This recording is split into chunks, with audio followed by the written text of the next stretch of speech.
O episódio inesquecível de Carol Burnett. Uma história de dor, coragem e uma generosidade anônima que mudou seu destino. Durante 11 anos consecutivos, Carol Burnett fez milhões de pessoas rirem na televisão americana. Ela era a rainha da comédia, a alma do espetáculo. Mas em 1977, algo mudou. Em um episódio único, exibido apenas uma vez, Carol tirou a máscara do riso e fez toda a sua audiência e sua própria equipe chorar. A crítica o aclamou como uma obra-prima. Os prêmios vieram rapidamente. No entanto, ela nunca mais assistiu. Nem uma única vez em 47 anos. Era real demais, confessou. Doía se ver daquele jeito, porque aquela atuação não era um personagem. Era ela mesma. Íntima demais. Verdadeira demais. O que levou a mulher mais engraçada da América a rejeitar sua interpretação mais poderosa? Tudo começou em 26 de abril de 1933, em San Antonio, Texas. Carol veio ao mundo em meio ao caos. Seus pais eram alcoólatras e emocionalmente ausentes. O pai trabalhava em um cinema, mas não conseguia manter nenhum emprego. A mãe bebia sem parar, perdida em si mesma. Nenhum dos dois foi capaz de cuidar dela. Ambos morreriam mais tarde por causas relacionadas ao álcool. Ainda criança, Carol já conhecia o abandono. Em vez de contos de fadas antes de dormir, havia garrafas vazias. O lar era um lugar frio, imprevisível e dolorosamente solitário. Mas Carol encontrou uma forma de resistir. Rir. Rir em vez de chorar. Quando seus pais desistiram por completo, sua avó materna, Mabel White, a acolheu. Foi seu refúgio. Em 1940, elas se mudaram juntas para Hollywood. Não havia luzes nem tapete vermelho. Apenas um quarto em uma pensão miserável, compartilhado com pessoas com doenças mentais, vícios e sem qualquer esperança. Sobreviviam com pouco mais de $20 por semana. Pouca comida, sonhos impossíveis. E, no entanto, pela primeira vez, Carol sentiu algo novo. Amor verdadeiro. Pobre, sim, mas, enfim, seguro. No meio daquele caos, a menina criou uma válvula de escape. Karen, sua irmã gêmea imaginária. Karen era bonita, confiante, sempre feliz. Carol interpretava Karen com tanta convicção que até os outros moradores acreditavam que ela existia. Trocava de roupa, mudava o penteado, descia pela escada de emergência e reaparecia como ela. Depois, voltava a ser Carol. Tamanho era seu talento.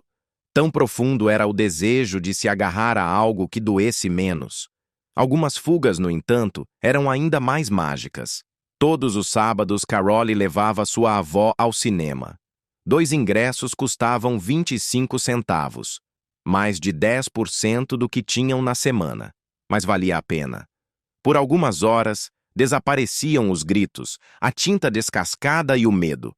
Na tela, tudo era brilhante, ordenado, bonito. Quando saíam do cinema, sem dinheiro nem dignidade, roubavam papel higiênico dos banheiros. Era isso ou não ter com o que se limpar em casa. Não havia vergonha, apenas sobrevivência. Carol sabia o que era a fome. Aos 7 anos, já conhecia. Um dia, naquela sala escura, ouviu o grito de Tarzan, o icônico chamado de Johnny Weissmuller. Algo se acendeu dentro dela. Começou a imitá-lo, repetidamente, em casa, obcecada.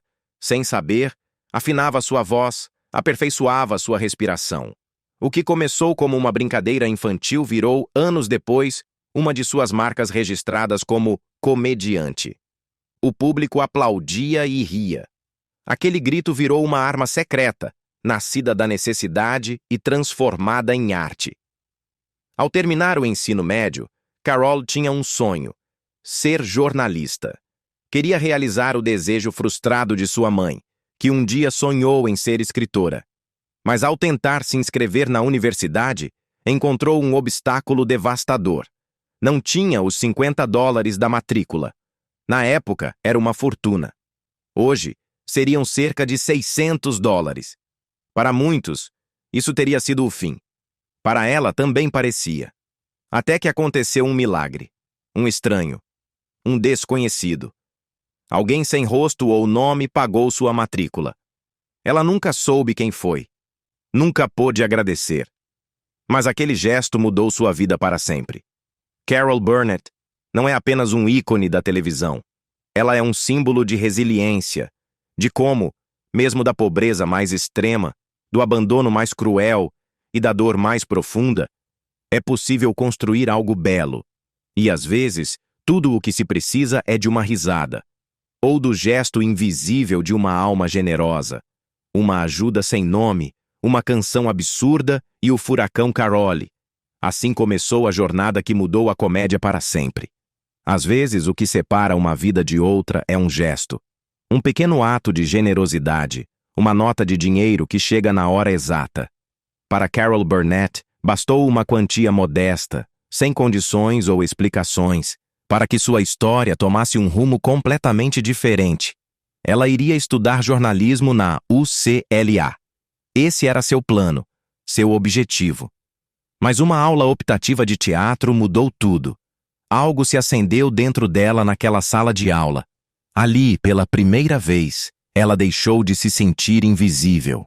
Sua timidez desapareceu como se nunca tivesse existido.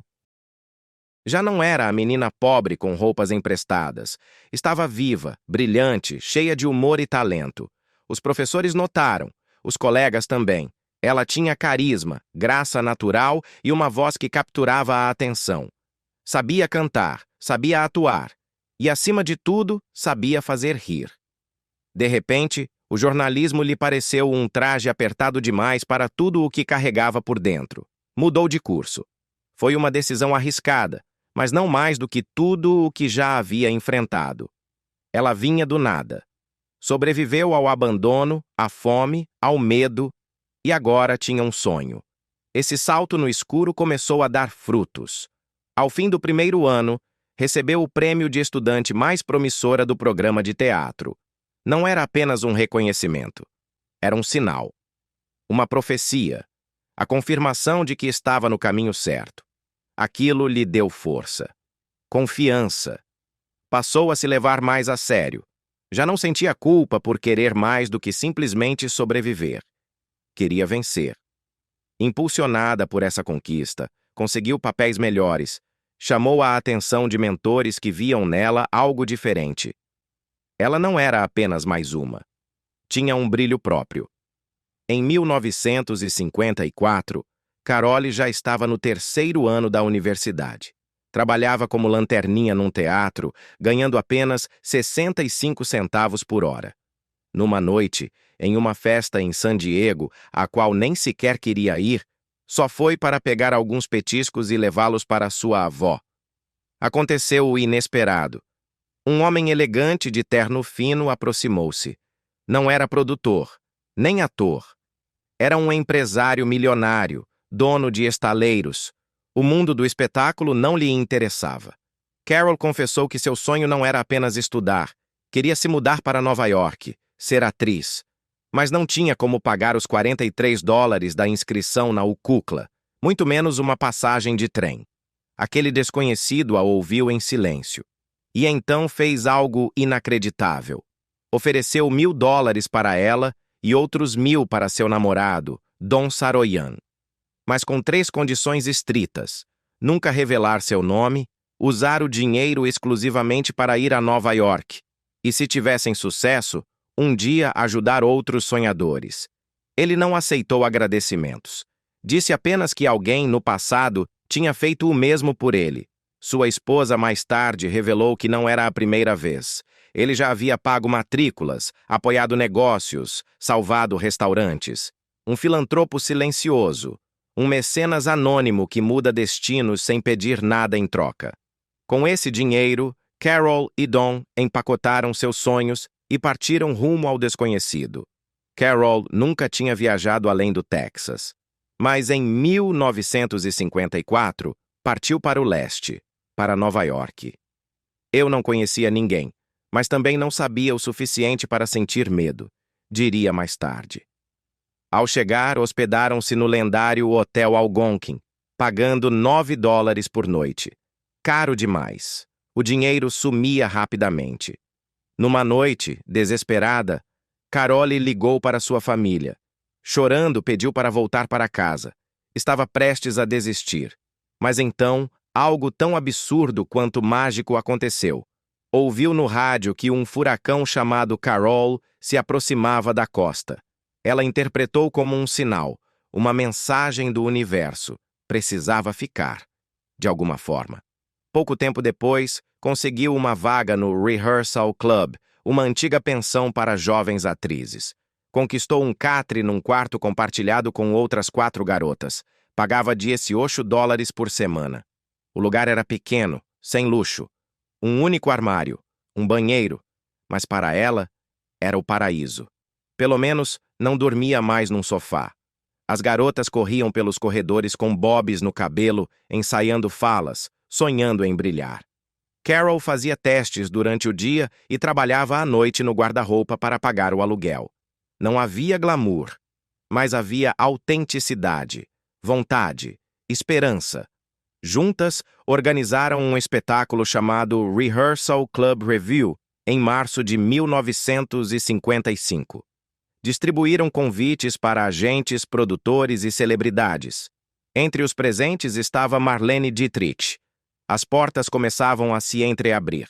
Naquela noite, Carole interpretou uma canção ridícula, quase absurda, sobre o então secretário de Estado dos Estados Unidos, John Foster Dulles. Era uma sátira escrita por Ken Welch, cheia de ironia e humor.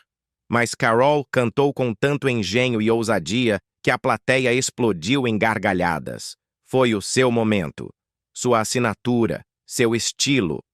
Essa mesma apresentação lhe garantiu convites para 2 programas icônicos, The Ed Sullivan Show e The Jack Paar Show.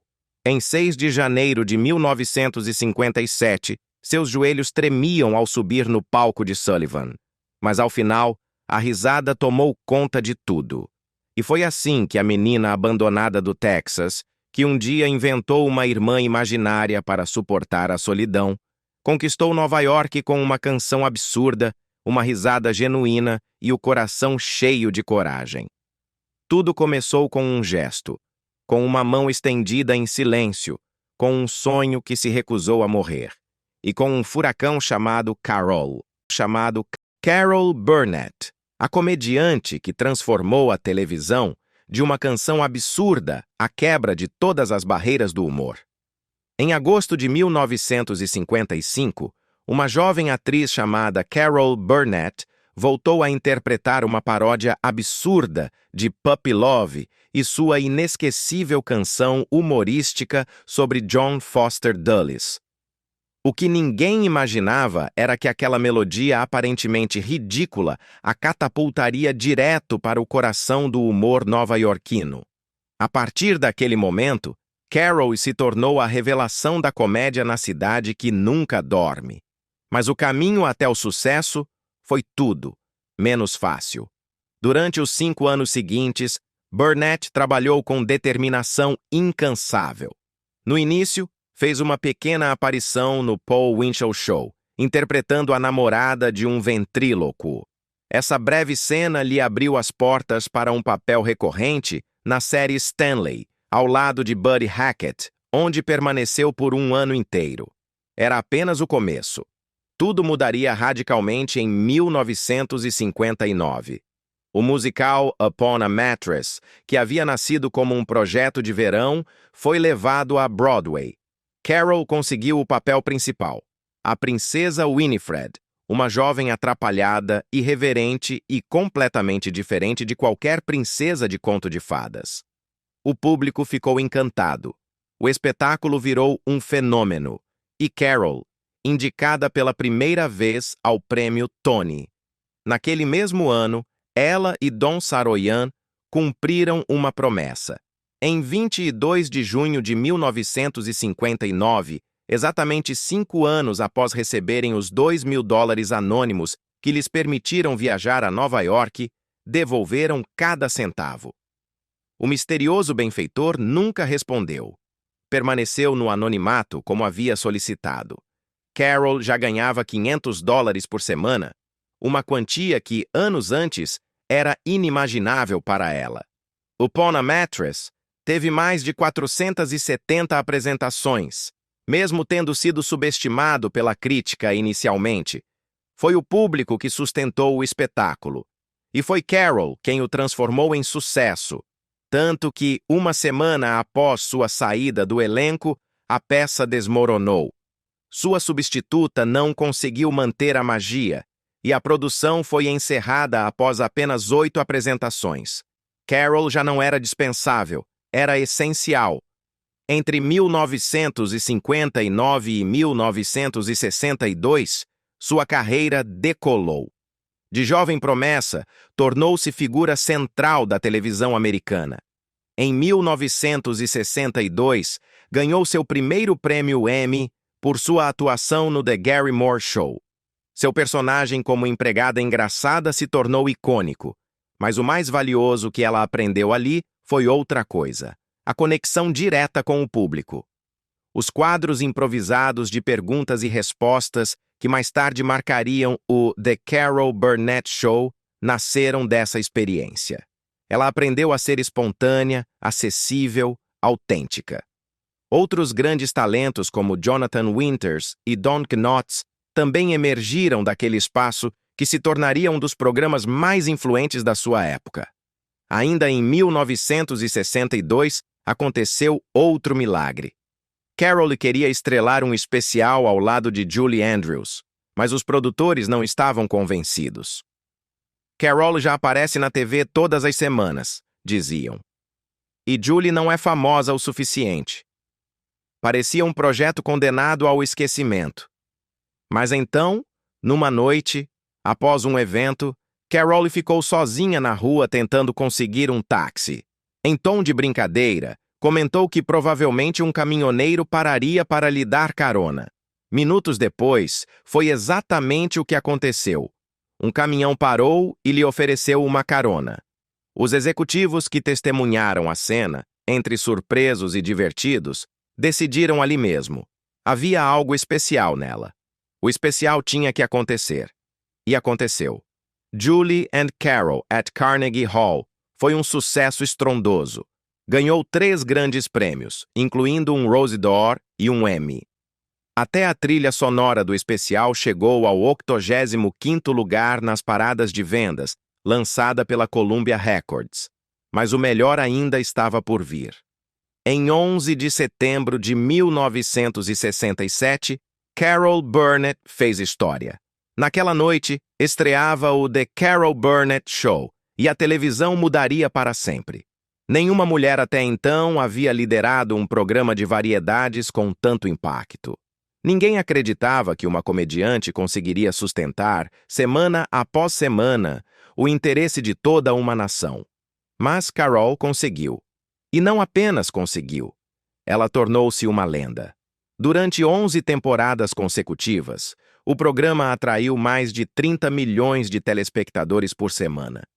Desde sua primeira exibição, em 1967, até a última, em março de 1978, a série virou uma instituição.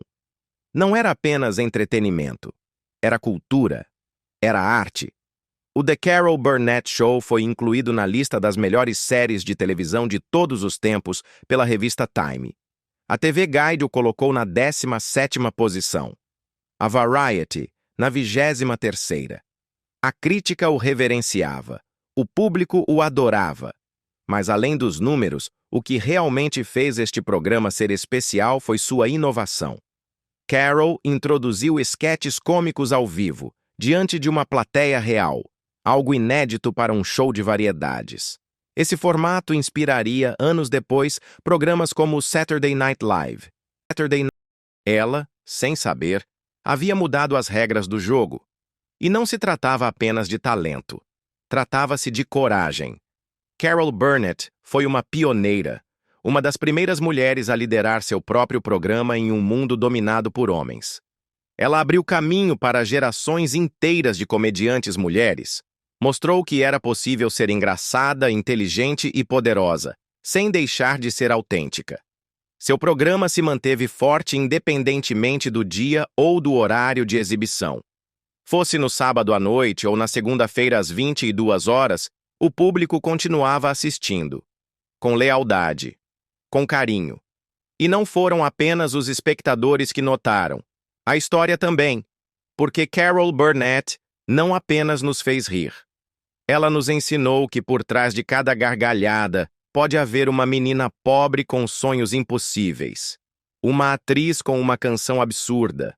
Uma mulher que, com coragem e graça, mudou a comédia para sempre. Carol Burnett, a rainha da comédia que conquistou prêmios, rompeu moldes e emocionou o mundo inteiro. Durante 11 anos, o The Carol Burnett Show não apenas fez milhões de pessoas rirem, ele se tornou uma das produções mais premiadas da história da televisão. No total, o programa acumulou 25 prêmios Emmy do horário nobre, um número que até hoje é difícil de ser igualado. Os reconhecimentos incluíram melhor programa de variedades, roteiro, coreografia e música original. Não era só entretenimento, era arte em sua forma mais pura. Entre os protagonistas, Harvey Korman brilhou intensamente, ganhando 4 Emmys como melhor ator coadjuvante nos anos de 1969, 1971, 1972 e 1974. Tim Conway, com seu estilo irreverente, também levou 4 prêmios, 1 por roteiro e 3 por atuação. Até o episódio final do programa, exibido em 1978, foi um sucesso retumbante, levando o Emmy de melhor programa de variedades. E isso não foi tudo. Em 1977 e 1978, Carol Burnett foi reconhecida com 2 Globos de Ouro como melhor atriz em comédia ou musical. Entre 1975 e 1978, o público também deixou claro seu carinho. The Carol Burnett Show venceu o People's Choice Award como programa de variedades favorito por 3 anos consecutivos. Uma avalanche de prêmios consolidou a posição de Burnett como verdadeira aristocracia da televisão americana. Pouquíssimos programas chegaram a esse nível de excelência desde então, mas por trás de todo o brilho, havia também tensão. Durante a 7ª temporada, Harvey Korman esteve prestes a deixar o programa para sempre. Aquele episódio tinha 2 dos artistas mais carismáticos da época, Tim Conway e a cantora Petula Clark. No entanto, Korman não estava com humor. Durante os ensaios, mostrou-se irritado, distante, até mesmo grosseiro. Normalmente, Carol teria deixado passar, mas dessa vez não. Após o show de sexta-feira, ela o confrontou. Perguntou diretamente o que estava acontecendo. A resposta foi brutal. "Simplesmente não estou feliz aqui", disse Korman antes de bater a porta de seu camarim. Era o fim. Naquela mesma noite, Burnett demitiu o agente dele por telefone. Mas na segunda-feira, tudo mudou. Korman, arrependido, pediu uma segunda chance. Carol aceitou, mas com uma condição inusitada. "Na segunda-feira quero ver você andando pelos corredores da CBS, assobiando e saltando", disse ela. E foi exatamente isso que ele fez. Korman saiu do elevador naquela manhã assobiando, saltando e sorrindo como se nada tivesse acontecido. Carol, entre risos, mandou instalar uma plaquinha na porta dele com os dizeres: "Feliz e despreocupado, Sr. Korman". Ele permaneceu no programa até a 10ª temporada. Seu lugar mais tarde seria herdado pelo imprevisível gênio de Tim Conway. Conway tinha uma regra de ouro: nunca dar tudo nos ensaios. Guardava suas melhores ideias para as gravações ao vivo. "Uma parte nasce na hora", dizia ele. "E sempre tenho algumas surpresas guardadas". Essa técnica funcionava. Cada apresentação era única, irrepetível e completamente inesperada. Harvey Korman resumiu o talento do colega com uma frase inesquecível: Conway nunca faz a mesma coisa duas vezes. Um dos momentos mais caóticos e memoráveis do programa foi o famoso esquete do elefante. Em cena estavam Dick Van Dyke, Carol Burnett e Vicki Lawrence. Conway começou a contar uma história ridícula sobre um elefante de circo. Ninguém conseguia se manter sério. A narrativa ficava cada vez mais absurda, até que Vicki Lawrence quebrou o personagem e, entre risos, soltou uma frase inesperada que arrancou gargalhadas de todo o estúdio. Esse idiota já terminou? Conway chorava de tanto rir. Era genuíno, era improvisado, era perfeito. Esses momentos se tornaram a alma do programa. Mas nem tudo era comédia. Em 1977, algo profundamente pessoal comoveu Carol Burnett e mudou o tom de um dos esquetes mais famosos do programa. The Family. Nele, Carol interpretava Eunice, uma mulher frustrada, cheia de sonhos destruídos e uma amargura silenciosa. Sempre foi uma mistura de humor e drama. Mas aquele episódio foi diferente. O esquete se chamava The Gong Show. Desta vez, não houve piadas. Não houve exageros. Apenas dor. Eunice se apresentava em um concurso de talentos, esperando ser reconhecida por seus sentimentos, mas era humilhada pelos jurados. Um deles, interpretado pelo verdadeiro apresentador Alan Luden, zombava cruelmente dela. Burnett atuou sem sotaque, sem caretas, sem gestos cômicos. Apenas a verdade. Quando terminou, o estúdio estava em silêncio. Toda a equipe estava comovida às lágrimas. A exibição foi igualmente intensa. No final, quando as luzes se apagaram, a câmera recuou lentamente e mostrou o rosto de Eunice encharcado de lágrimas, sem música, sem risos, apenas silêncio e dor. O público ficou atônito, a crítica emocionada. Burnett, no entanto, nunca mais assistiu àquele episódio. Em uma entrevista em 2010, ela explicou o motivo. A dor da Eunice era a minha, era real, e assim, entre gargalhadas incontroláveis e momentos de dor autêntica, The Carol Burnett Show não apenas redefiniu o humor televisivo, ele também nos lembrou de algo essencial. Por trás de cada risada, pode haver uma história de luta, de perda, de humanidade. E isso, mais do que os 25 prêmios Emmy, é o que transformou Carol Burnett em um ícone eterno. Carol Burnett sabia o que significava sonhar alto e ser ridicularizada por isso. Ela havia vivido isso na pele desde menina. Sua infância marcada pela pobreza lhe deu algo além de histórias tristes. Deu-lhe empatia, memória emocional e a capacidade de emocionar profundamente, como fez com aquele esquete que, décadas depois, ainda é lembrado como um dos mais pessoais de sua carreira. Em uma entrevista à Harper's Bazaar, Burnett falou sobre aquele momento difícil. Não era o tema principal do programa, mas fico feliz que tenhamos feito aquilo, disse ela. O objetivo, explicou, não era lembrar as pessoas de suas feridas, mas lhes dar um alívio. Ainda assim, o esquete deixou uma marca profunda. Foi tão poderoso que, anos depois, deu origem a um telefilme em 1982 e a comédia de sucesso Mama's Family. Burnett acabaria deixando o programa. Não concordava com os rumos criativos que ele havia tomado. No entanto, o primeiro episódio ainda é considerado lendário, porque ela nunca foi apenas uma comediante. Por trás da risada havia uma vida real, cheia de dor, separações, perdas, silêncios e batalhas familiares que teriam destruído qualquer um.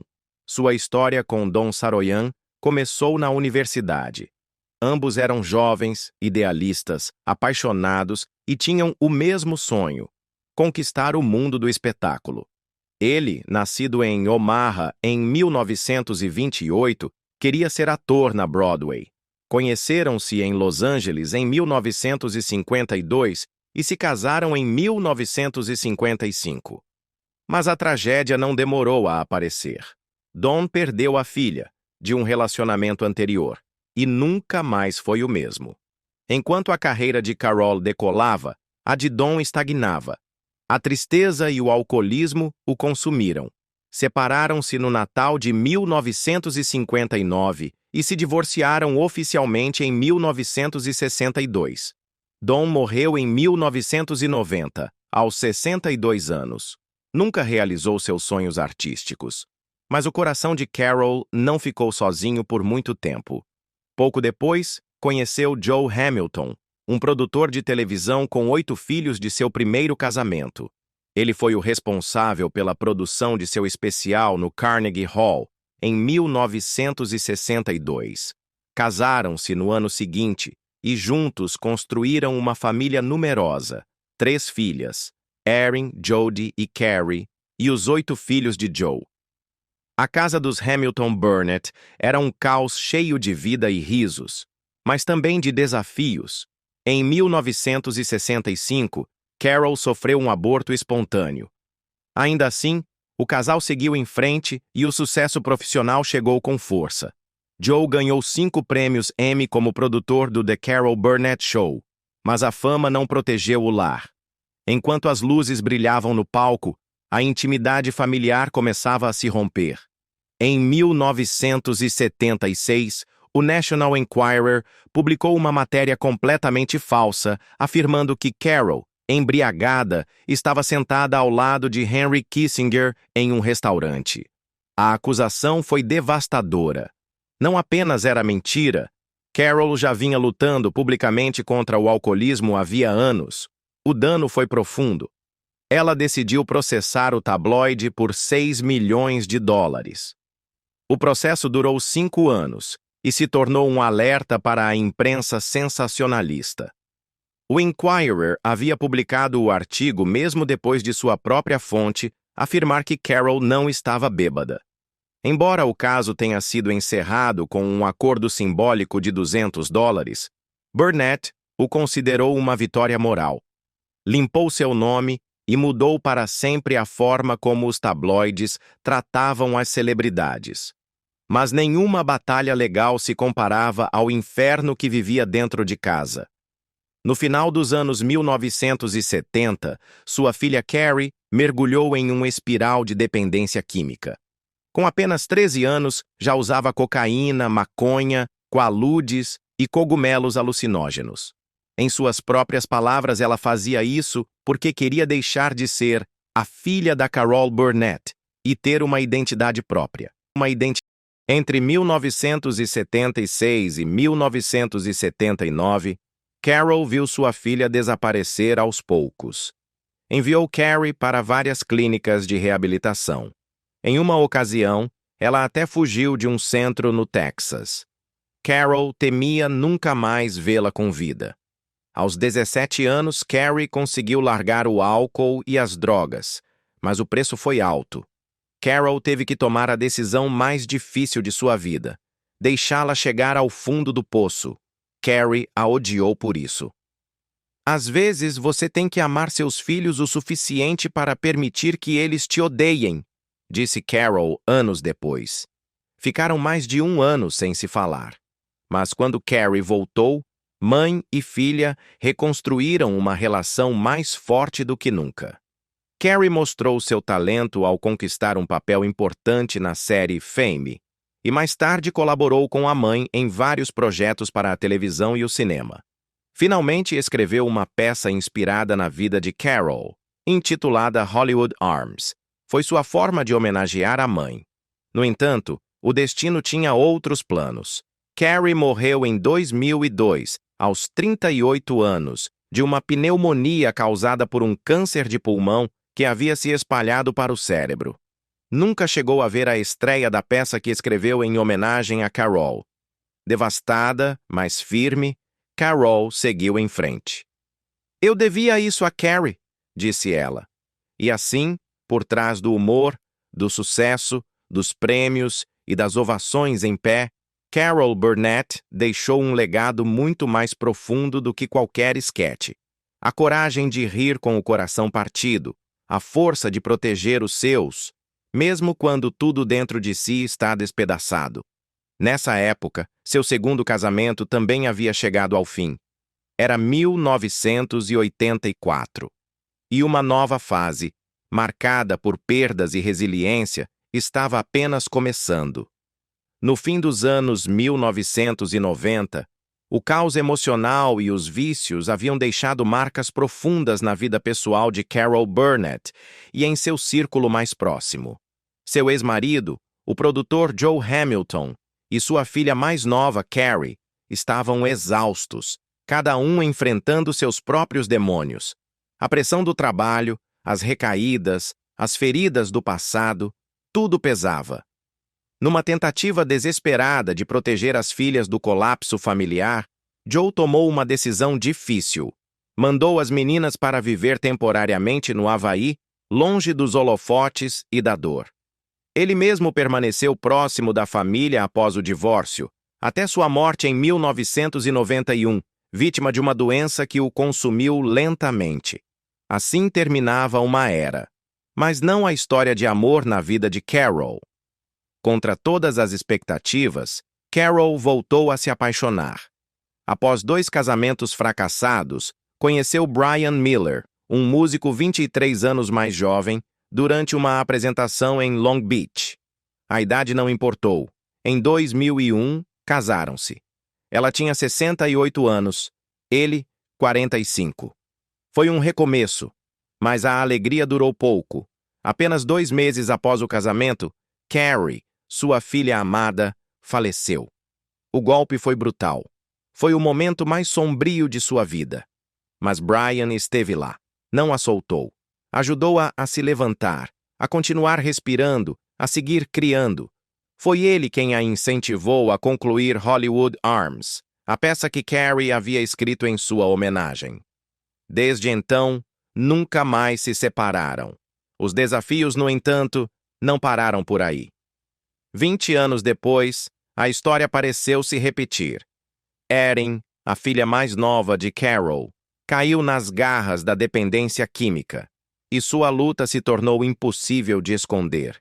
O peso foi tão grande que Erin perdeu a guarda de seu próprio filho, Dylan. Carol, com mais de 80 anos, teve que tomar mais uma decisão que lhe partiria o coração: pedir legalmente a custódia do neto. A situação havia saído do controle. Erin lutava contra o vício há mais de 19 anos. Havia passado mais de 240 dias internada em clínicas de reabilitação e participado de diversos tratamentos.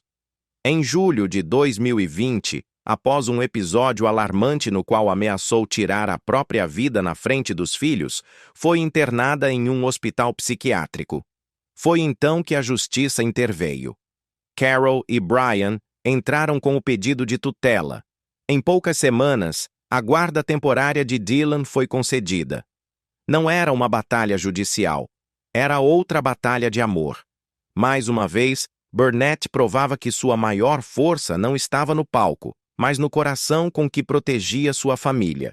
E quando o mundo achava que Carol não tinha mais nada a oferecer, ela surpreendeu a todos. Aos 89 anos, fez uma aparição estelar na temporada final de Better Call Saul. Sua atuação como Marion, uma senhora aparentemente frágil, mas astuta, foi magistral. No episódio Waterworks, sentada tranquilamente em sua cozinha, ela confronta Saul Goodman. "Eu confiava em você", diz com a voz trêmula mas firme. A tensão explode. Num instante, a personagem de Burnett se transforma numa ameaça sutil, mas real. Vince Gilligan, criador da série, confessou que escrever uma cena em que Saul considerava matar o personagem de Carol foi aterrorizante. "Ela é um tesouro nacional", disse com reverência. A cena foi aclamada como uma das mais brilhantes e arrepiantes de toda a série. Burnett não apenas continuava em evidência, continuava desafiando os limites.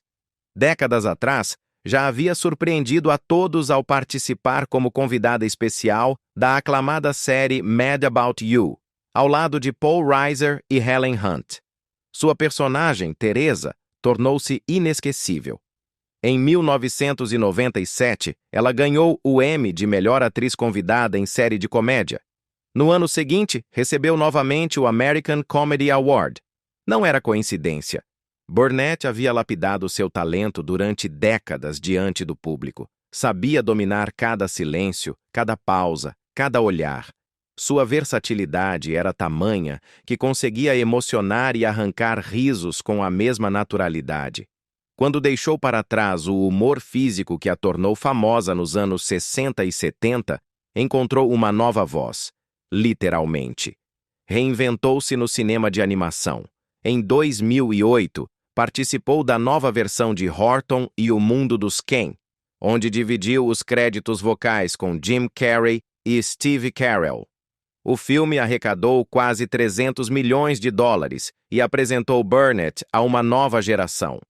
Anos antes, em 2001, já havia emprestado sua voz ao filme O Cisne e O Segredo da Trombeta, ao lado de Jason Alexander e Reese Witherspoon.